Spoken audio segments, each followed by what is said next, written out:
Բարի օր, սիրելի ունկնդիրներ։ Հենման կետում այսօր մենք քննարկելու ենք գրեթե նույն հարցերը, ինչին անդրադարձել ենք վերջին 1 ամսում, բայց այսօր այդ հարցերը քննարկելու ենք բոլորովին այլ որակով, որովհետև այսօր ես ունեմ սքանչելի եւ շատ սպասված հյուր, Արմինե Մարգարյան։ Բարի գալուստ։ Բարի ձեզ, շնորհակալ եմ հրավերի համար։ Տիկին Մարգարյան, զարմանալի է գուցե զուգադիպությունը, բայց մենք հանդիպում ենք ընտրություններից ուղիղ 1 ամիս անց։ Հուլիսի 7-ին։ Եվ ինչ պատկեր ունենք ընտրություններից 1 ամիս անց։ Սահմանադրական դատարանը դե ֆակտո մերժեց ընտրությունների բեկանումը եւ ընդդիմությունը նաեւ վերցրեց մանդատները։ Ընդդիմությունը վերցրեց մանդատները, ԲՀԿ-ն չանցավ խորհրդարան, ավելին ոչ միայն ԲՀԿ-ն չանցավ խորհրդարան, այլև կարծես թե կալանավորված է Գագիկ Ծառուկյանը։ Պուտին-Փաշինյան հանդիպում այս 1 ամսում այդպես էլ չկայացավ, փոխարենը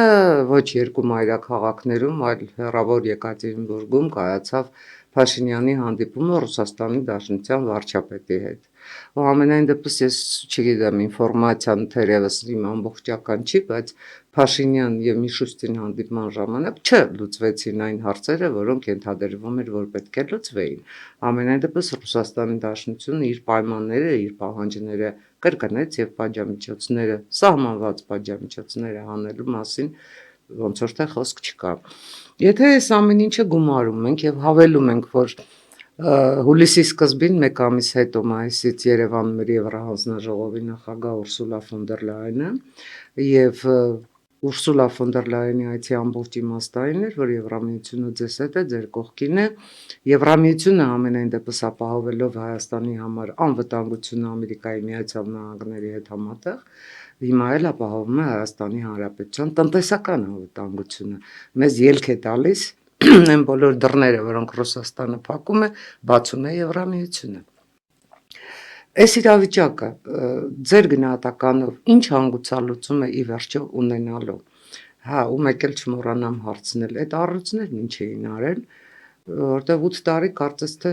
հանգիստ ապրում էին, ինչի որոշեցին կենթանաբանական այգի տեղափոխել 8 տարի հետո։ Շնորհակալություն հարցի համար։ Գիտեք, սրա հանգուցալուծում, եթե մենք հարցի վերաբերենք որպես հանգուցալուծում, թե որտեղ է հանգուցալուծումը լինելու, ինչ հանգուցալուծում է լինելու, կարծում եմ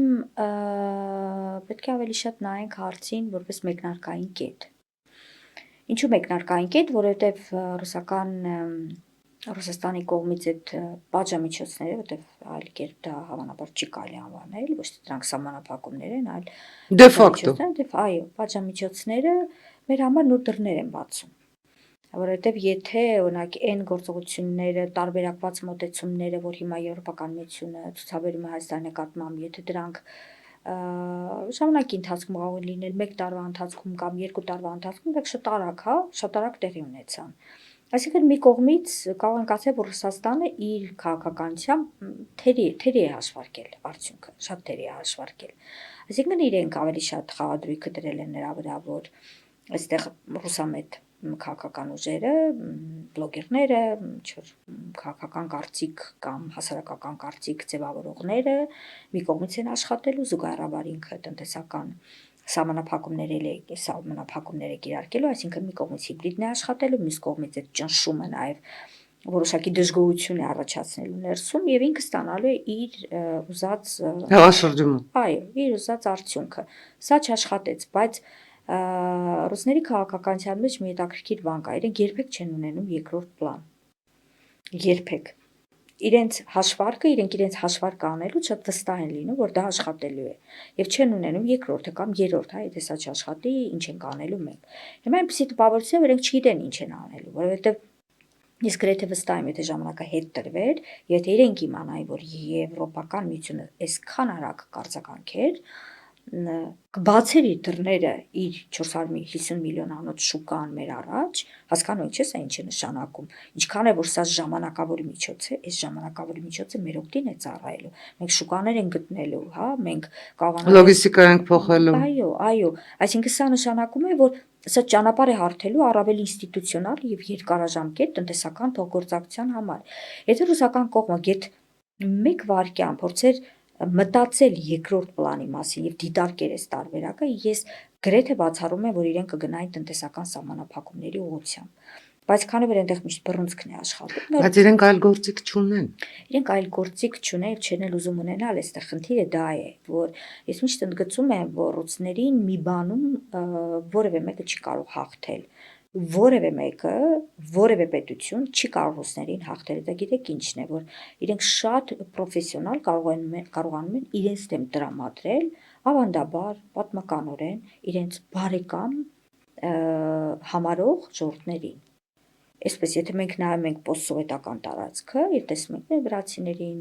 Մոլդովա, Ուկրաինա, այո, մենք տեսնում ենք, որ եղբայր սլավոններին նաեւ Բելարուսը հենց հիմա։ Այո, եւ հետո հիշում եք այն խոսակցությունները, որ պետք է ռեֆերենդում անեք, հետո շատ սկսեցին ասել Ուկրաինան էլ էր այդպես սկսել Հայաստանի ուկրաինացու։ Այո, թեպետ դա մանիպուլյացիա է, որտեղ շատ ներողություն Ուկրաինանի սկզբանե խոսել է ՆԱՏՕ-ի մասին, բայց մենք երբեք չենք խոսել ՆԱՏՕ-ի մասին, հա։ Մենք հիմա էլ չենք խոսում։ Մենք հիմա էլ չենք խոսում ՆԱՏՕ-ի մասին։ Այսինքն նորից դա էլ էսպես վախի մթնոլորտ ստեղծելուն էր միտված, որ Ուկրաինայի օրը կընկնեք եւ այլն եւ այլն եւ այլն։ Բայց դա ամենը չաշխատեց եւ չի էլ աշխատելու, որտեղ մենք 20 թվականի պատերազմ ենք տեսել։ Մենք 21-22 Մենք Արցախ ենք։ Մենք Արցախ ենք կորցել։ Մենք 21-22 թվական ենք տեսել։ Եվ այս ամեն ինչից հետո մենք տեսել ենք մի հրաշք, բառից բուն իմաստով մի հրաշք, որը տեղի ունեցավ Հայաստանում, որ ես համարում եմ Հայաստանի նորագույն պատմության մեջ մեր պետականությունը պահելու ամենալուրջ գործիքներից մեկը Եվրոպական միության քաղաքացիական առաքելություն։ Այսինքն մեր ժողովուրդը տեսավ, որ այդ զենքը, որը Ռուսաստանը մեզ իբրև տրամադրել էր, այդ անվտանգային հովանոցը, հա, մեր անվտանգության երաշխավոր լինելը, այդ հավաքական անվտանգության պայմանագիր կազմակերպությունը, որ մենք բոլորս մեր տներում հանգիստ քնած էինք, որովհետև գիտենք, որ Արցախում պատերազմ չի լինի, եւ դա հանկարծ նման բան լինի, ապա ռուսները դա թույլ չեն տա, իրենք կխառնվեն եւ ադրբեջանցիները որևէ կերպ չեն հանդգնի դուրս գալ ռուսական զենքի դեմ եւ այլն եւ այլն։ Այս ամեն ինչը մեկ վայրկյանում ինքը գիտեք եւ թեորիապես եւ պրակտիկ առումով ինքը ուղղակի փլուզվեց։ Երբ որ տեղակայվեց քաղաքացիական առաքելությունը, որտեղ մարդիկ տեսան, որ փաստորեն անվտանգությունը այսպես էլ է լինում, որ այո այնտեղ կարող են լինել ուրեմն Եվ սա իրական անվտանգություն է։ Սա իրական անվտանգություն է, որտեղ իրենք կարողանում են զսպել եւ իրենք կարողանում են որոշակի առումով զսպելով նաեւ հաշտեցնել։ Այսինքն ուզում եմ ասել, որ ռուսների հաշվարկը, ռուսական Մոսկվայի հաշվարկը միշտ մեկ խաղադրույքի վրա է արվում։ Երկրորդ պլանը չեն ունենում։ Իսկ հիմա մեր համար բացվել է լայն դաշտ գործելու նույն բիզնեսի համար Եվրոպական միությունը ահռելի ջանքեր է գործադրում, մեծ ֆինանսական ռեսուրսներ է ուղղում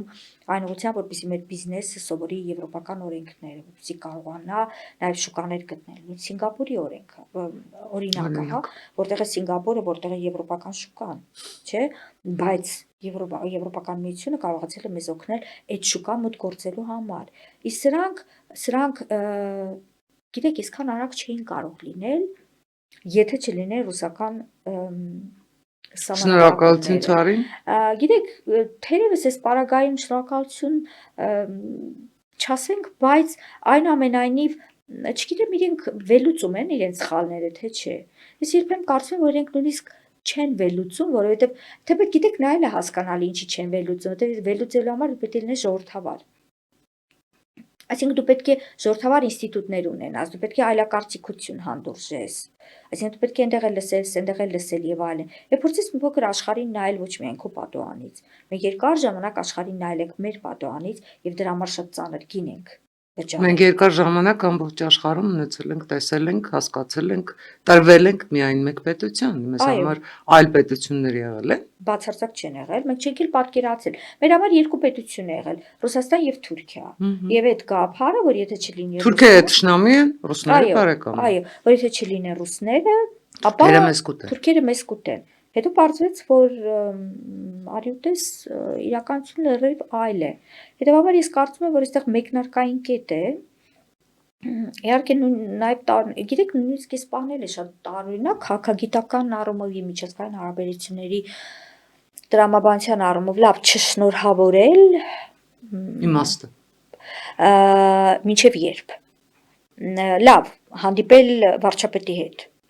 այսինքն ցույց տալ դրանը, որ ես իջեցնում եմ մակարդակը, շատ լավ, բայց դրանից մենք չենք կորցնում, իրենք ունեցել են մեր վրա 3 լծակ, լավ, հիմա 4 լծակ ասենք, մեկը եղել է մշտապես Ադրբեջանը, հա, այս լծակը առնվազն հիմա չկա, երկրորդ լծակը եղել է տնտեսական, երրորդը եղել է էներգետիկ և չորրորդը ավելացել է հիբրիդը, հա, հիմա իրենք տնտեսական լծակը կորցնելու են, եթե մենք գտնենք եվրոպական և ոչ միայն, հա, նաև արևելքում, մերձավոր արևելք և այլն շուկաներ, Ռուսաստանը կարող է մեր համար դառնալ ուղղակի մի փոքրիկ շուկա, որից կարող ենք օգտվել, կարող ենք չօգտվել, հա, դիվերսիֆիկացիայի շրջանակներում։ Մնում է էներգետիկ լծակը, այս պարագայում հիբրիդը միշտ է լինելու։ Հիբրիդը ընտրություններից հետո ավելի սաստկանալու է։ Եկեք հիբրիդը համեմատենք կորոնավարակի հետ։ Ամենայն դեպսն ամենասարսափելի պահը պիկը անցել է ու տարբեր տարատեսակ շտամներ գուցե հիմա էլ կան, բայց փառք Աստծո Տիկին Ադամյան, գիտեք հիբրիդի վտանգը որն է, տեսեք օրինակ նույն այսպես կոչված 3000 ադրբեջանցիների վերաբնակեցման թեման, չէ։ Մզկիթների թեման։ Գիտեք, իրականում իմ գնահատմամբ սա շատ լուրջ ազդեցություն է ունեցել նաև ընտրությունների արդյունքների վրա, որովհետև եթե պատկերացնենք նույն ռուսամետ քաղաքական ուժերին ձայն տվողների շրջանում եղել են իրապես այնպիսի մարդիկ, որոնք որոշակի կլանային շահեր ունեն կամ բիզնեսի մասին են մտածում, հա, կամ ապօրինի գույքով անցնող կամ պոտենցիալ իրենք հասկանում են, որ այդ օրը գալու է, որ իրենցից էլ են հարցնել լուսավոր տեղից, բայց շատ քաղաքացիներ Հայաստանի Հանրապետությունում և երիտասարդների շրջանում այդ թվում նաև, հա, շատ, իրենք իրենց ձայնը տվել են ռուսամետ ուժերին հենց վախենալով 3000 ադրբեջանցիների վերադարձից։ Ես սա ընդամենը մեկ օրինակ է այդ հիբրիդի, թե ոնց կարող են մանիպուլացնել, ազդել քո վախերի վրա, իրեք պատմական հիշողության վրա, թարմ վերքերի վրա, այսպիսի նարատիվներ դեռ շատ ավելի լինելու են։ Եմեի հարցում նարատիվները հիմա անկում կապրեն, ինչու, որտեղ դրանք այլևս արդյունավետ չեն։ Միակ արդյունավետ նարատիվը իրենց համար կեղծ նարատիվը դա տրադիցիոն արժեքներին ուրեմն խփելն է, որ այ եվրոպական միության հետ մերձեցումը բերելու է տրադիցիոն արժեքների եւ այլն, բայց իմ շվեդ գործընկերներից մեկը մի օր շատ հետաքրքիր բան ասեց, որ իմ մոտ շատ լավ տպավորվեց, ասեց, գիտեք, ինչ քաղաքականություն էլ դու վարես, ինչքան էլ դա բխի քո ազգային անվտանգային շահերից, եթե քո ժողովուրդը սոված է, լավ չի ապրում, ինքը դա չի ընկալելու։ Ասած ես ինչ ես լրիվ հակառակն է տեղի ունենում, չէ՞ որ ԵՄ-ի հետ մերձեցումը նույն վիզաների ազատականացման էս գործընթացը տևի 3 տարի, 4 տարի, 5 տարի կապ չունի, այդ ընթացքում ռեֆորմներ են արվելու, այդ ընթացքում բարելավվելու է, չէ՞, մեր հարային կյանքը բարելավվելու է, նշանակում է դա ազդելու է, դա մտնելու է յուրաքանչյուրի տուն։ Եվ ԵՄ-ի, այսինքն նարատիվներով խփել, այլևս դժվար թե ստացվի, շատ չնչին, հա, բայց այ օրինակ ադրբեջանական, հայ-ադրբեջանականի մասով, հայ-թուրքականի մասով, սա միանշանակ դեռևս ինքը գործի քայնացվելու է Ռուսաստանի կողմից, որպեսզի վախի մթնոլորտի մեջ մեզ հնարավորինս սպայի, այսինքն այս սպայի դրությամբ գործիքներից էներգետիկ գործիքներ, թեպետ ես գրեթե բացառում եմ, որ այս տնտեսական սահմանափակումներից հետո իրենք կգնան գազի գինը բարձրացնելու ճանապարհով։ Իրենք նման բան որևէ ռացիոնալ, որովհետև հասկանում եք, չէ՞, սա ուր է տանելու։ Սա տանելու է էլի նորից շատ հերթական մոնոպոլիայից զրկվելու են։ Միանշանակ։ Եվ կարծում եմ, որ իրենք այնուամենայնիվ սա իրենց մոտ պետք է գնահատեն, որ լավ, եթե սա էլ արեցինք, ինչպես ասեց ֆոն դեր Լայենը, ասեց մենք այդ առումով շատ լուրջ փորձառություն ունենք։ Պատմական փորձ ունենք։ Այո, այսինքն նկատի ունեմ այդ ճանապարհով չեն գնալու, ասենց ամենալուրջ գործիքը մնալու է հիբրիդը։ Այն լուրջ ֆինանսական ռեսուրսները, որ այստեղ օգտագործվում են, նույն մեդիա ռեսուրսները, այդ ամենօրյա քարոզարշավը, երիտասարդների հետ աշխատելը, ահռելի մեծ գումարներ եւ դրանք աշխատում են։ Այ ամենամեծ վտանգը մեր առաջիկայում, որ դուք հարցնում եք, թե որտեղ է լինելու այդ լուծումը հանգրվանը, այս կարծում եմ, որ ամենամեծ վտանգը, որ եթե մենք ստիպված ենք լինելու առաջիկա 5 տարիներին առերեսվել, դա նորից լինելու է FIM-ին, օտարերկրյա միջամտությունը, լինելու է հիբրիդը։ Կիբերն էլ իհարկե կողքից առանց դրա այդ երկուսը Առանց չեն դրա աշխատում։ արդեն ոչինչ սիրել եմ։ Այո։ Տեսեք, Ռոբերտ Քոչարյանի Հայաստան դաշինքը հայտարարություն արեց, որ մանդատը զենք է։ Ում վրա է կրակել Ռոբերտ Քոչարյանը։ Նախ շատ տրամաբանական էր, որ իրենք վերցնելու էին մանդատը։ Առաջին իսկ օրից այդ պարզ էր։ Այո, պարզապես, քանի որ այսպես վերևից կարգադրությունն էր, այսպես ասած, իջեցվել, որ պետք է վիճարկել լեգիտիմությունը ընտրությունների, այսինքն Ընտրությունների լեգիտիմությունը վիճարկվում էր ընտրություններից շատ առաջ։ Այո, շատ առաջ Մեդվեդևի հիշենք հայտնի գրառումը եւ դրանից հետո էլ պետք է վիճարկել, այսպես սպասում էին տեսնեն լավ այնտեղից շնորհավորանք չի եղել, հասկանանք ինչ եւ այլ եւ այլ։ Հիմա մանդատը կվերցնեն այդ զենքը իրենք կօգտագործեն պարլամենտում։ Ըստ էության այդ ուժերը հնարավորություն ստացան խորհրդանի ամբիոնից ուրեմն ասել են ինչ իրենք կուզենան ասել, նույն հիբրիդը հնչեցնել խորհրդանի, այսինքն իրենք դա մեծ լծակ է, գիտեք, արտախորհրդանական ուժ լինելը, որքան էլ արտախորհրդանական քաղաքական ուժը ակտիվ է լինում, միևնույն է այն հնարավորությունները, որ պարլամենտն է ուրեմն ընձեռում, այդ թվում նաև օրենքները բոյկոտելու, չգիտեմ, քաղաքական դիսկուրսը փակուղի մտցնելու, մենք տեսել ենք դա 5 տարի քաոտիկ իրավիճակ ստեղծելու, հա, հետո այստեղ նաև տեսեք մի կարևոր հարց էլ կա, որ իշխանությունները պետք է եթե գնում են դիվերսիֆիկացած արտաքին քաղաքականությամբ, իրենք չեն կարող պարլամենտում մշտապես արևմտյան գիծ բռնել, որտեղ այդտեղ խզում է լինում, հա, իսկ այս պարագայում դուրս է գալիս, որ իրանք զուգահեռաբար պետք է նաև շատ դեպքերում հարային թիրախավորեն Ռուսաստանին։ Ինչպես Սա բնականաբար այն կողմը օգտագործելու է, ավելի սրելու է հարաբերությունները, այնտեղ էլ արջի ծառայություն է մատուցելու, այսինքն շատ գործ կանելու, շատ զենքեր կան, որ այստեղ իրենք կարող են օգտագործել եւ վստահաբար օգտագործելու են։ Նարեկ Կարապետյանն ասում է, որ մանդատը պետք է վերցնել, որովհետև խորհրդարանում ներկայացվածությունը հնարավորություն է տալիս զուգահեռել խորհրդարանում գործունեությունը եւ փողոցը։ Հիմա ինչ մենք վերադառնալու ենք էլի վերկացլավներին, դիմադրության շարժումներին, հոգեվորականների ներգրամանը, արդյոք փողոցը, որ այսքան ժամանակ չաշխատեց, հիմա հնարավոր է դառնալու աշխատեցնելու այն փողոցը, որը համենայն դեպս երբևէ Հայաստանի Հանրապետությունում 2018 թվականից հետո չի աշխատել։ Դե գիտեք, այդքան փող էլ ծախսելու են կարճ։ Չէ, տեսեք, օրինակ իրենք վիճարկում են լեգիտիմությունը, դե այդ ժամանակ փողոցը ուր էր, չկար այդ փողոցը, հա։ Իսկ կարծում եմ փողոց ասելով իրենք մի փոքր այլ բան են հասկանում։ Իրենք կլինեն պարլամենտում, բայց զուգահեռաբար իրենք հանրային դաշտում շատ լուրջ ռեսուրսներ, մեդիա դաշտում շատ լուրջ ռեսուրսներ կտրամադրեն երիտասարդների հետ աշխատանքը ամենա խոցելի խումբն է այս պարագայում իրենց հետ կսկսեն աշխատել, այսինքն զուգահեռաբար իրենք մի քանի ուղղություններով կաշխատեն, այս ամեն ինչը պատկերավոր ասած հավանաբար իրենք այսպես փողոց ասելով նկատի ունեն հարությունը, հա, իրենք այդ ուղղությամբ աշխատել են, բայց այն տրամաբանությամբ, որ մենք տեսել ենք 2018 թվականին փողոց ասվածը, նման լեգիտիմ պահանջ, եթե լիներ առնվազն այս մի քանի օր առաջ մենք գոնե որոշակի Այս մի ամսում մենք այդ փողոցը կտեսնենք, որը որ մենք չենք տեսնում։ Տեսեք, ձեր գնահատականով ինչ է լինելու եռագլուխի, ինչպես արտահայտվում էր վարչապետ Նիկոլ Փաշինյանը եռագլուխ հրեշի մյուս երկու գլուխների հետ։ Էլի պիտի խաղանք բռնեմ, բաց թողնեմ խաղը։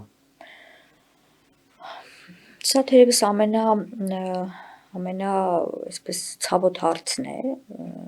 Ես կարծում եմ, որ ամենայն դեպս դեպի 2028 Երևանի հավաքական ընտրություններ եւ դեպի 2031, եթե ընտրված խորհրդարանի 9-րդ գումարման խորհրդարանը առանց արտահերթի աշխատեց, հա, գլխավոր հարցն է։ Այո, սա մանավանդ որ վարչապետ Փաշինյան հայտարարել է, որ իրենց քաղաքական թիմի կորակարգը լինելու է, որտեղ դա ժողովրդի պահանջն է։ որտեղ դա ժողովրդի պահանջն է։ Դա ժողովրդի պահանջներ անցած հնգամյակում։ Հայր 2018 թվականից լավ, եթե մենք վերցնենք, որ 20 թվականին կովիդ էր, պատերազմ էր 21, Հասկանալի է։ այդ ամեն ինչը, բայց առնվազն 23-ի 24-ից, հա, որոշ այդ ուղղությամբ պետք էին դատաիրավական բարեփոխումներ, այստեղ բոլորը զուգահեռ գնում են, այսինքն չես կարող դատաիրավական համակարգը բարեփոխումների չի ենթարկել, ընդ որում գիտեք, այստեղ առանց ցավազրկման վիրահատության սկզբունքով, որտեղ երբեմն այդպիսի սկզբունքը պիտի գործի, եթե դու ուզում ես արմատապես, արմատախիլ անես քաղցկեղը, երբեմն պետք է այդ սկզբունքը գործի։ Ես չեմ պատկերացնում, հիմա տեսեք նորից ցանկացած իրավական գործընթաց, որ նախաձեռնվում է, հա, եթե ինքը չգնա չհասնի իր հանգուցալուծմանը, սա այն քաղաքացիների մոտ, ովքեր իրենց ձայնը տվել են գործող իշխանություններին, հակառակ էֆեկտ է ունենալու։ Ես վստահեցնում եմ այսօրվա դրությամբ նույնիսկ իրենց աջակցած շատ քաղաքացիներ, թերևս եթե իրենց հարցնեք ինչն է ձեր համար խնդիրը, օրինակ իրենց ձայնը այլևս չեն տվել այս իշխանություններին, հա, այլևս չեն աջակցում, իրենք ասեն, որտեղ ներքին բարեփոխումներ չի արվել։ Ինչու են օրինակ հանցագործները դրսում կամ ինչու են օրինակ այլ բան ձեզ ասեմ, նույն այդ իմ շվեդ գործընկերը շատ էլի մի հետաքրքիր բան ասեց Շվեդիայում շատ մարդիկ կան, որոնք քաղաքական այդ թվում գործիչներ, որոնք ռուսներին սիրում են։ Մենք ասես չենք կարող իրենց արգելել, որ իրենք ռուսերին չսիրեն, որովհետև իրենք ունեն իրենց քաղաքական կողմնորոշումը, որոնք իրենք պատկերացնում են, որ այո, Շվեդիան պետք է շատ ավելի մտերիմ հարաբերություններ ունենա Ռուսաստանի դեմ։ Ասես մենք չենք կարող դրա վրա բռնանալ, դա իրենց կարծիքն է, բայց եթե մենք ապացուցում ենք, որ իրենք սիրում են Ռուսաստանին, որովհետև վճարվում են Ռուսաստանի կողմից, սա քրեորեն արդեն պատժելի է։ Այսինքն, եթե մենք նախընտրական ժամանակաշրջանում մենք շատ ենք լսել, որ այս քաղաքական ուժերից, հա, որոշակի Ռուսաստանից եկող ֆինանսական հակակոռուպցիոնի բացահայտումները մինչև այսօր շարունակվում են։ Եթե այս ամեն ինչը իր տրամաբանական հանգուցալուծումը չստանա, եւ այդ անձանց իրականում անձինք իրավական առումով պատասխանատվության չենթարկվեն, սա շատ հակառակ էֆեկտ կարող է ունենալ հենց իշխանությունների համար, որովհետև գիտեք, այդ ստրեսային իրավիճակը, որ լինում է, դա բոլորի տունն է մտնում։ Դա սովորական քաղաքացին իր մաշկի վրա զգում է։ Ինքը անդադար ստրեսի մեջ է լինում։ Հետո էլ ասում է լավ, շատ լավ, բայց ով է իշխանությունը։ Դուք պիտի դրա դեմն առնեք։ Դուք պիտի դա անեք։ Ես հասկանում եմ, որ դա հեշտ չէ։ Հեշտ էսպես ինտերվյուի ժամանակ խոսել է դրա մասին։ Շատ ավելի դժվար է, եթե դու դա պիտի անես, բայց դրա համար էլ իշխանություն է։ Տեսեք, դուք ինտերվյուի ժամանակ բոլորս էլ այդ ամեն ինչի մասին խոսում ենք, շատ ճշգրիտ բնորոշեցիք ենթատեքստը, բայց մենք չունենք լծակ։ Մենք լծակ չունենք, մենք առավելագույնը կարող ենք առաջարկ անել։ 8 տարի Նիկոլ Փաշինյանի իշխանություն է, եւ 8 տարվա մեջ ամենայն դեպս ձեզնից, ինձնից շատ-շատերից բնականաբար պաշտոնի բերումով իրենք շատ ավելի ինֆորմացված են։ Եվ այդ հիբրիդային պատերազմի վտանգների մասին եւ Ռուսաստանի Դաշնության նպատակների, բուն նպատակների մասին, որոնք ի դեպ իրենք չեն էլ թաքցնում, բացարձակապես չեն թաքցնում, իշխանությունը շատ լավ տեղյակ է։ Ինչու էր իշխանությունը այսքան անպատրաստ գալիս ընտրությունների եւ ինչու էր իշխանությունը իր բուն գործը դնում ժողովրդի վրա։ Գնացեք եւ այս եռագլուխ հրեշին ձայն մի տվեք, որպեսզի քաղաքական դաշտից իրենք իսպառ վերանան։ Դա չէր Նիկոլ Փաշինյանի ելույթները, կներեք, այստեղ կա շատ նուրբ պահ։ Ընտրությունների կազմակերպիչը իշխանությունն է։ Սահմանադրությամբ, ընտրական օրենսգրքով, ամեն ինչով պատասխանատվությունը իշխանությանն է։ Արդյոք իշխանությունը պատրաստ եկավ։ Արդյոք իշխանությունը օրենսդրական փոփոխություններ չպետք է։ Խորհրդարանում այդ հնարավորությունը ամենայն դեպս իրենք ունեին։ Արդյոք իշխանությունը այն քայլերը, որ հիմա ընտրություններից հետո արվեցին, ընտրական туриզմը բացառելու համար, կամ կենտրոնական ընտրական հանձնաժողովի լիազորությունները մեծացնելու համար, թեպետ իր այս պահի օրենքով լիազորությունների շրջանակում, իսկ կենտրոնական ընտրական հանձնաժողովը իրավասու էր կասեցնել ուժեղ Հայաստանի մասնակցություն ընտրություններին, բայց իշխանությունը չգիտես ինչի գնաց այն մտայնության, որ դե մենք ժողովրդավար ենք, ոնց կարող էինք քաղաքական ուժին դաշտից դուրս բերել, բա որ ասեին դուք վախեցաք, ինչու չարվեց հաշվարկ, լավ, դուք չեք վախենում կամ դուք վախենում եք եւ խորհրդարան մտնում է ու ձեր ոտքից կախվում է այնպեսի կշռակար, այ եթե դուք չեք գնում այդ քայլերին, ձեր ոտքից կախվում է այնպեսի կշռակար, որը 5 տարի ձեր բոլոր նախաձեռնությունները փորձելու է Եվ մեր կասեցնել բոլորի տներում է լինել։ եւ 5 տարի շարունակ Հայաստանի Հանրապետության ընտրողների ու նաեւ չընտրողների ոչ բոլորն են գնացել ընտրության նյարդերն է պարզապես քայքայելու, պետության հիմքերն է քայքայելու։ Օրինակ ես շատ կուզեի պատկերացնել 9-րդ գումարման ազգային ժողովում, եթե հարց է ծագում, արդյոք Հայաստանի Հանրապետության սահմանները չպետք է վերահսկեն հայ սահմանապահները, փառք ու պատիվ ռուսներին այսքան տարի մեզ աջակցելու համար, բայց նրանք պետք է հեռանան։ Արդյոք կոնցեսիոն կառավարման հանձնված երկաթուղին չպետք է վերադարձվի Հայաստանին եւ Ռոբերտ Քոչարյանի վրա քրեական գործ հարուցվի հենց այդ գործով, որտեղ դա ազգային շահերի դավաճանությունն է։ Արդյոք Սերժ Սարգսյանի նկատմամբ քրեական գործ չպետք է հարուցվի ռուսական ռազմաբազան մինչեւ 2049 թվականը Հայաստանի Հանրապետության տարածքում տեղակայման հնարավորություն տալու։ Եվ մեր ինչին է պետք հիմա Հայաստանի Հանրապետության անվտանգությունն ապահովում է այդ ռազմաբազան, թե ինքը վտանգ է Հայաստանի Հանրապետությանը։ Էներգետիկ անվտանգությանը անդրադառնանք, մենաշնորհներին անդրադառնանք։ Այս բոլոր խնդիրների հիմքում դրված է հենց դա Հայաստանի Հանրապետության ինքնիշխանությունը։ Ռուսները չեն թաքցնում, որ իրենց նպատակը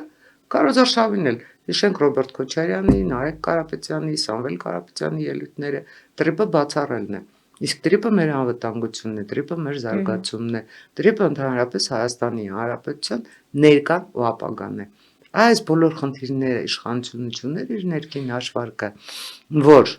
լավ, թող մի քիչ էլ մեզ ասեն ոչ ժողովրդավար, բայց մենք պետությունն ենք պաշտպանում, ոչ թե մեր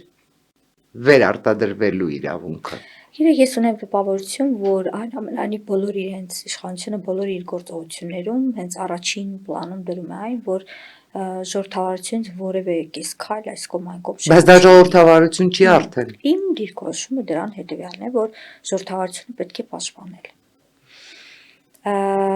Ես կարծում եմ, որ այո, որոշ դեպքերում գիտեք Մոլդովան մեզանից այդքան էլ անխելք չէր, որ գնաց այլ ճանապարհով, հա,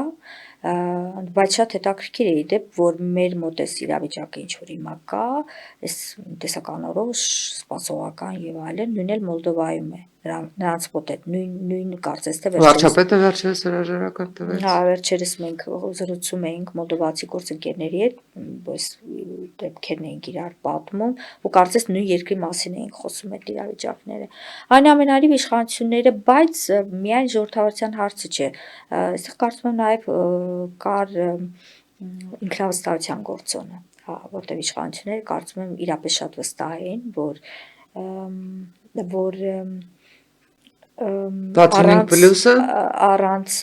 առանց որոշ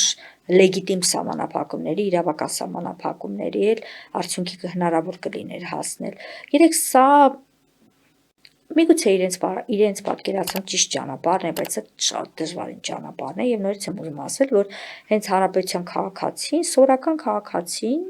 հա, ինքը հոգնել է այս վիճակից, ինքը հոգնել է, ինքը օբյեկտիվ այդ հարցն է տալիս, ասում է, բայց ինչու ես պետք է ամեն օր այս ստրեսերի միջով անցնեմ։ Ես իմ ձայնը վաղուց եմ քեզ տվել։ Ես ուզում եմ, որ դու ինձ պաշտպանես։ Այո, եթե մարդը պետք է նստի, ինքը պետք է նստի։ Այո, եթե ինքը հանցանք է արել, այդ հանցանքի համար ինքը պիտի պատժվի։ Այո, եթե մենք գիտենք, որ կա քաղաքական ուժ ձևավորվում, որը պարզը չէ, որ հատուկ մարմինները շատ խորքային ինֆորմացիա ունեն օպերատիվ, թե որտեղից է գալիս, ինչքան է գալիս, ինչու է գալիս ու միջոցով է գալիս այդ ամեն ինչը։ Ուրեմն պետք է կանխել։ Բայց դե Նույնիսկ եմ ասում, այստեղ կարծում եմ երկու հանգամանք է իրենց պարագայում դեր խաղացել, մեկը ինքնավստահությունը, որը որ ցանկացած իշխանության պարագայում միշտ ինչ որ պահի գլուխ է բարձրացնում։ Գուցե դա նաև երկար տարիներ իշխանավարելու հետևանքով ինֆորմացվածությունից կտրվելու հետևանք է, իրականությունը ոչ համարժեք գնահատելու հետևանք։ Գիտեք, նաև մի բան էլ կա, Տիկին Ադամյանիս իշխանությունները շատ մեծ այսպես դժոխքի միջով անցան։ Միանշանակ։ Ու իրենք այդ դժոխքի միջով անցան, ի վերջո եկան հասան մի կետ, երբ Հայաստան-Ադրբեջան խաղաղության գործընթաց սկսեց, մի գործընթաց, որը իրենցից կարծում եմ շատերն էլ չէին հավատում դրան։ Ու դա նաև այսպես մեկ անգամ ես ոնց որ այդ վստահության ինչ-որ շլեյֆ ապահովեց։ Գուցե թե իրենց թված, որ դա անվտանգության բարձիկ է տալիս։ Դա կարող է տալ անվտանգության բարձիկ, բայց իրենց անվտանգության իբր իշխանություն։ Այդ թվում նաև, բայց դա էլ գերագնահատել կարծում չի կարելի։ Այնուամենայնիվ ժողովրդի գիտակցության վրա խաղադրույքը արվել է եւ մեծ խաղադրույքը արվել է։ Այդ ժողովուրդը գնաց ու պատասխանեց, որ ես այդ գիտակցությունը այդքան չունեմ։ Ամենայն դեպս գրեթե կես միլիոն ձայն տրվեց նրանց, ովքեր պատրաստվում են հայրենիք վաճառել։ Որովհետեւ այս աշխարհում, երբ ասիմետրիկ միջոցներով են պատերազմները վարվում, երբ հիբրիդը այլևս մեզանում է ամեն օր կա, դու միայն չես կարող ժողովրդի գիտակցության վրա հենվել, որտեղ ժողովրդի գիտակցությունը կարելի է շատ արագ մանիպուլացնել, շատ արագ, այնպես մանիպուլացնել, որ մարդիկ ուղղակի իրենք չզգան էլ, որ իրենք մանիպուլացվում են։ Այս սա մի բան է, որ կարծում եմ, որ այնուամենայնիվ ընտրություններից հետո իշխող ուժը սրա վերաբերյալ վերագնահատման, այո, որտեղ մեզանում շատ է խոսում այդ հիբրիդի մասին, շատ ենք խոսում, բայց կարծում եմ այդքան էլ այդ հիբրիդը որպես արհավիրք մենք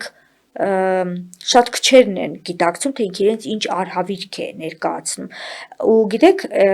նույն քարոզարշավի ժամանակ ես տեսնում էի, որ շատ պատգամավորներ, հանրային գործիչներ,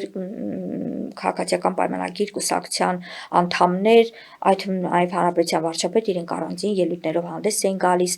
որոշակի իրավիճակներին գնահատական էին տալիս, չէ։ Սա կարևոր է։ Սա կարևոր է, բայց հիբրիդի պարագայում մի առանցքային բան կա, այդ ես չեմ ասում, այդ ասում են ֆինները, շվեդերը, էստոնացիները, այն գիգանտները, որոնք հիբրիդի տասնամյակների փորձ ունեն պայքարելու։ Եթե դու հիբրիդի դեմ պայքարում ես, երբ արդեն ինքը կա,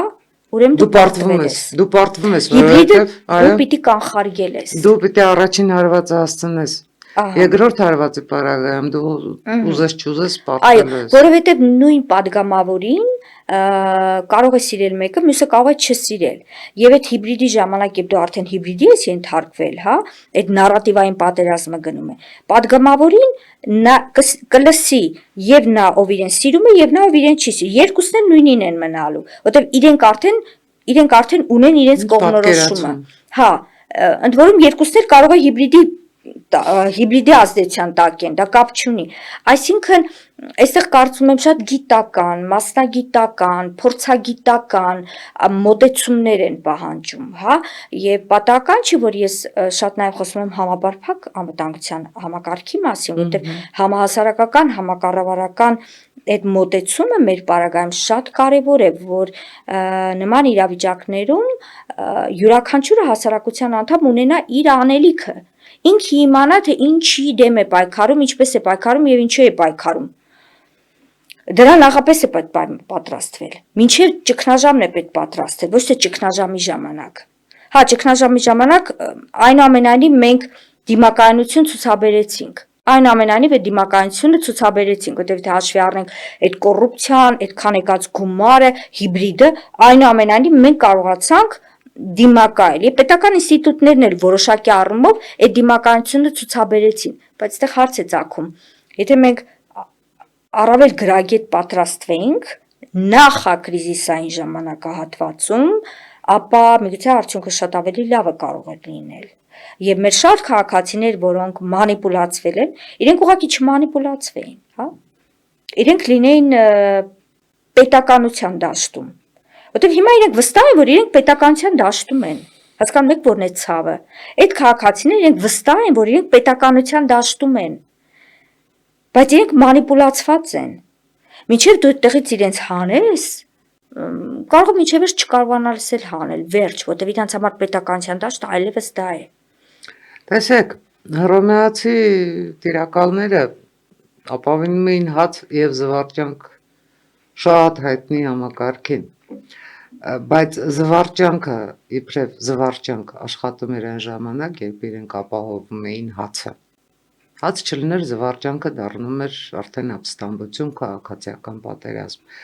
Արդյոք մեր իշխանությունը, գործող իշխանությունը չի ապավինում անverջ զվարճանքին, բայց չի ապահովում հացը, որովհետև եթե ապահովեր հացը, ես այդ մասին իսկապես շատ եմ մտածել, որովհետև դա ինձ համար շատ մեծ ցավ էր, որ Հայաստանի Հանրապետության այդքան թվով քաղաքացիներ կարող են գնալ ու որոշակի գումարի համար հայրենիք վաճառել։ Գուցե այդ մարդկանց մեղադրելու փոխարեն մենք հասկանանք իսկ ինչու են դա արել։ Որովհետև եթե իշխանությունը կարողանում է ապահովել հացը, մարդիկ այլևս լրացուցիչ գումարների կարիք չունեն։ Ես չեմ ասում կեցությունն է որոշում գիտակցությունը, չէ, դա շատ ծանծնված, տարտանված ասույթ է, բայց այնուամենայնիվ ինչու Եվրոպայում ընտրակաշառքը այդպիսի դեր չունի, կամ մարդիկ չեն էլ մտածում ընտրակաշառքով ձայներ աշխատելու մասին, կան գաղափարներ, կան սկզբունքներ, կա պայքար, բայց ամենայն դեպս որևէ կուսակցության մտքով չի անցնում գնամ փող տամ քվե առնեմ։ Դե քաղաքական մշակույթը մեզանում դեռ Քաղաքական մշակույթը դեռ դնենք մի կողմ, գուցե այդ չստեղծված աշխատատեղերը, չգործած արդյունաբերությունը, այն որ պիտի մենք ապավինեինք մեր բնական ռեսուրսներին, մեր արդյունաբերությանը, որ մեր մարդիկ իրենց բարձր աշխատավարձով, իրենց բարձր կենսամակարդակին հասնեին ու այլևս Ռուսաստանի Դաշնությունից այստեղ ուղարկված մի քանի կոպեկի հույսին չլինեին։ Դա էլ է, չէ, խնդիր։ Գիտեք, ես ձեզ հետ համաձայն եմ, իհարկե կեցությունը նաև որոշում է նաև այսպես ձևավորում է գիտակցություն, հա։ Ես ձեզ հետ համաձայն եմ, բայց ես զուգահեռաբար նաև այս ձեր հարցադրման համատեքստում այլ տեսանկյունից դա նաև կդիտարկեմ։ Այստեղ նաև ավանդույթի ուժնել գոյություն կա։ Մարդիկ, ովքեր սովոր են դրան, մարդիկ, ովքեր սովոր են օրինակ չաշխատելուն, օրինակ Եվրոպական միությունում էլ կան, Միացյալ Նահանգներում էլ կան, որոնք իրենք եթե ցույց տան, իրենք կարող են աշխատել եւ լավ գումար աշխատել, բայց եթե իրենք արդեն որոշակի գումարից ավել աշխատեն, արդեն պետք է հարկեր մուծեն, օրինակ դրա համար իրենք գերադասում են դա չանել։ Հիմա մեզանում դա մի քիչ այլ կերպ է արտահայտվում, որ այնուամենայնիվ այդ սովորությունը ընտրակաշառքի հələ փառք Աստծո, որ մենք սկսել ենք հավատալ ընտրություններին որպես ինստիտուտ։ Առաջ դա էլ չկար, չէ՞։ Սկզբում մտածում եմ մեկը արդեն որոշված է, այդ ով որ այդ ընտրակաշառքը վերցնելու էր, ասում է դե մեկը արդեն գիտենք ով է անցնելու, այս փողը տալիս են գնամ։ Հա, իմ ձայն ինչա որոշելու գնամ մեկ պարկ ալյուր առնեմ։ Այսպես են։ Հիմա փառք Աստծո գոնե այս մեկը այս պահը չկա։ Մենք ընդհանրապես այս ընտրությունների թերևս ամենամեծ ձեռքբերումը ստիսեն է, եւ այս մասին մեր փորձագետը նաև Էլեն Օղիկյան մի հետաքրքիր հոդված էր գրել, որ ընտրությունները որպես հենց ժողովրդավարական ինստիտուտ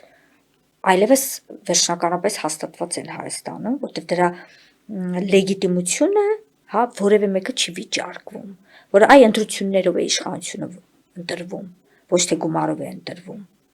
Բայց կան շատ շրջանակներ։ Բայց այս պարագայում իշխանությունը վիճարկում է ընդդիմության լեգիտիմությունը, Եվ սա էլ շատ ցավալի է։ Նրանք էլ նրանց են ընդդիմությունն էլ վիճարկում է իշխանության լեգիտիմությունը, դուք էլ վարչական ռեսուրսի կիրառումով ընտրակաշառքի, պետական ընտրակաշառքի կենսաթոշակների բարձրացում, բժշկական ապահովագրություն եւ այլն այդ մեթոդներով է կանցել, բա սրա հետ ինչ է։ Դե տեսեք, այդ քաղաքական դաշտում կլինի, այսպես քաղաքական պայքարի մեջ, որ ասում են ալագեղ կամ ալագեղ, այս է տարբերակն է։ Այդ լինելու է, բայց հասարակությունը ընտրությունները որպես ինստիտուտ ինքը արդեն գիտակցում է, որ իր ձայնը որոշիչ է։ Իր ձայնը որոշիչ է եւ ինքը իր ձայնը տալիս է, որ հետո քեզանից պահանջի։ Երբ որ իր ձայնը չի տալիս, ասում է, դες ինչ կարող եմ պահանջել, ես իմ ձայնը չեմ տվել։ Այս շատ մեծ ձեռքբերում է, բայց սա այսպես պետք է փայփայենք եւ զարգացնենք, չբավարարվենք, որ այ սա մենք ունենք, սա հավերժ է, այդպես չէ։ Ընդհանուր առմամբ, այո, մենք պարլամենտում կտեսնենք այդ երկու կողմն էլ իրար լեգիտիմությունը վիճարկելու են, սա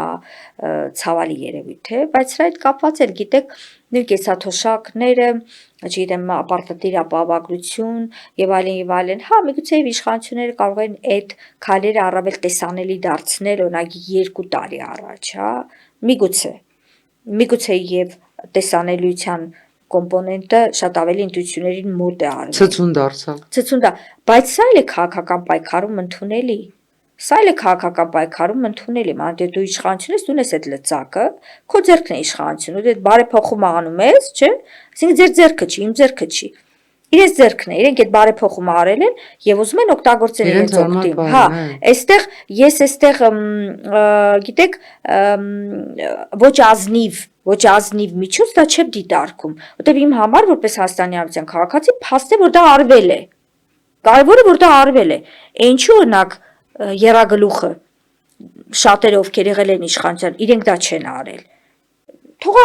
Թողանեն իրենք էլ ցույց տան։ Հիշում եք ինչպես են ասֆալտ էր, չէ՞ լինում, կամ ինչ էր լինում ընտրություններից առաջ։ Ինչ էին անում։ Կարծեմ միայն ասֆալտ էր, չէ՞ լինում։ Չէ, միայն ասֆալտը չէր, մուրապա էին բաժանում։ Այդ թվում։ Տուկիթել էին բաժանում։ Հա, այդպես, ահա, այդպես։ Այսինքն այդ քաղաքական պայքարի տրամաբանության ներքո միգուցե եւ դա ճիշտ էր։ Ես քանի որ քաղաքական գործիչ չեմ, իմ միտքը այդ ուղղությամբ չի աշխատում, բայց ես մոտարապես հասկանում եմ, որ շատ լավ արել են, ես հիմա նայում եմ Հայաստանի Հանրապետության քաղաքացի որպես, ասում եմ լավ արել են, լավ է որ արել են, որտեղ հիմա որ գնում ես, տեսնում ես, որ տարես մարդիկ կարող են օրինակ աչքի վիրահատություն անել, մյուսը, նախկինում այդ հնարավորությունը չի եղել։ Եվ իրենք կապիտալիզացեցին իրենց օգտին, բայց հարցն այն է, որ ըստ իս որ ավելի լուրջ կապիտալիզացման հնարավորություն կար, եթե հիբրիդի դեմ ինստիտուցիոնալ առումով ի սկզբանե կանխարգելիչ միջոցառումներ։ Ես վստահ եմ, որ եղել են կանխարգելիչ միջոցառումներ, Տիկին Ադամյան, բայց դրանք շատ քիչ են եղել ու սիմպտոմատիկ։ Այո, բան չունեմ ասելու, հիբրիդը շատ մեծ է եղել, այդ մեծ գումարները եւ այլն, այդ ամեն ինչը պարզ է, բայց դրա համար էլ դու պետություն ես, դրա համար էլ դու պետական համակարգ ես, որպիսի կարողանա շատ շուտ դա կանխատեսել, հաղթահարել եւ այս իրավիճակից, այս համապարփակի հիմնական ուրեմն գաղափարախոսությունը տեսնել ճգնաժամը, ուրեմն պայքարել ճգնաժամի դեմ եւ այդ իրավիճակից դուրս գալ առավել գիտելիքով լեցուն, փորձով լեցուն եւ դա աշխատացնել համակարգերը փոխելու ուղղությամբ, որպեսզի հաջորդ անգամ դու ավելի խելացի լինես, երբ այդ ճգնաժամը մի թեթև այնպես հեռվում արդեն սկսում է երևալ։ Հիմա մենք հուսանք, որ այս իրավիճակից իշխանությունները ավելի խելամիտ դուրս կգան եւ ոչ միայն իշխանությունները, այդ թվում եւ ժողովուրդը, քաղաքասարակությունը, ինչու՞ չէ նաեւ ընդդիմությունը, երբ թե կգա այդ օրը, որ մենք այդպիսի բան էլ տեղի կունենա, չգիտեմ, կարող ասա շատ լավատեսական գնահատական եմ կամ ցանկություն եմ հնչեցնում, բայց այնուամենայնիվ ես շատ կուզենայի, որ պարլամենտում լիներ այլընտրանքային դիսկուրս, օրինակ լիներ մի գաղափար եւ դրա շուրջ գաղափարական պայքար տեղի ունենար, հա։ Ոչ թե լեգիտիմ չեք դուք, չէ դուք լեգիտիմ չեք, ու այս ամեն ինչը մեզ 5 տարի 5+5 արդեն։ Այո, էլի մենք այսպես պետք է նստենք, այս ամեն ինչը լսենք, բայց ինչքան բոլոր հույսեր ունենք, որ ապակա պարլամենտը կարող է որակապես լրիվ այլ լինել։ Լավ, այս կանչելի ուզում եմ հավատալ հիմնավոր լավատեսությամբ, եկեք ավարտենք վստահաբար, տասնյակ հարցեր կային, եւ այդ տասնյակ հարցերը ես ձեզ տալու հնարավորություն դեռ կունենամ ձեր համաձայնությամբ, շնորհակալ եմ։ Շնորհակալ եմ։ Սիրելի ունկնդիրներ, իսկապես հարցերը շատ են եւ այս բոլոր հարցերն են, որոնց պատասխանները մենք պետք է տանք համատեղ։ Եվ կարևոր է, որ մեր ջանքը չդառնա դանայան տակառներ լցնելու հերթական փորձ։ Այդ փորձը մենք արդեն ունեցել ենք եւ այդ փորձի արդյունքում մենք ունեցել ենք նաեւ ինքնիշխանության որոշակի կորուստ։ Կորուստների ժամանակը այլևս ավարտվել է։ Մենք այլևս կորցնելու ոչինչ չունենք։ Մեր առաջ վերջապես պետք է բացվի այն դուռը, որի վրա գրված է ինքնիշխան, հզոր, հարազատ պետություն։ Շնորհակալ եմ։ Բարի նույն ձեզ։